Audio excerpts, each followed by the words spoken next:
ዓመት ወርቃዊ ኤቤሌ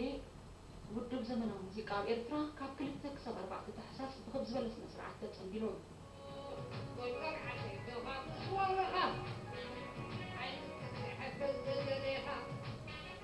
እቲ ኣብ ኤርትራ ብዝተፈላለየ መድረኻት ዝነበረ ደረጃዊ ምዕባለን ምዝካርን ናብ ወለዶታት ንምስጋሩን ዓሊሙ ዝተኻየደ ጽንብል ኣብ 3 መድረኻት ማለት ካብ 1960 ክሳብ 1975 ካብ 1975 ክሳብ 1991 ከምኡ ድማ ካብ 1991 ክሳብ ዝዘለናይ እዋን ተኸፋፊሉ ከም ዝቐርብ ተገይሩ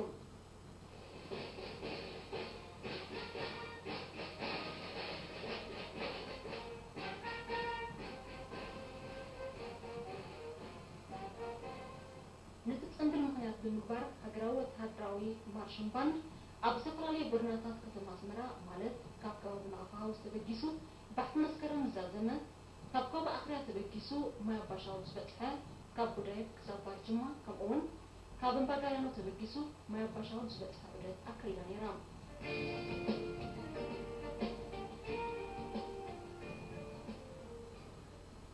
አዳራሽ ኤክስፖን በምክንያት ዝኽሪ መበል 50 ዓመት ወርቃዊ ኤቤሌ ውድብ ዘመናዊ ሙዚቃ ኤርትራ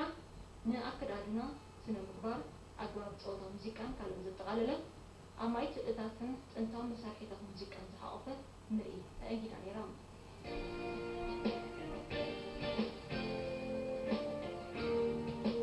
ቀደም ምሽት ህዝቢና ተዘዋወረ ከም ዝዕዘቦ ዝተገብረ ኣብ 5 ኣዳራሻት ኤክስፖ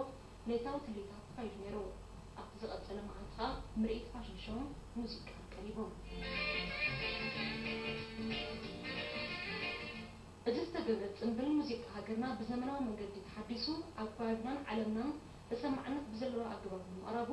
ከምኡውን ነሕልፉን ህልውን ብምንጽጻር ነቲ ክብጻሕ ዝድለ መድረኽ ንምብጽሑ ተራ ክህልዎ እዩ ውፅኢት ዝግበር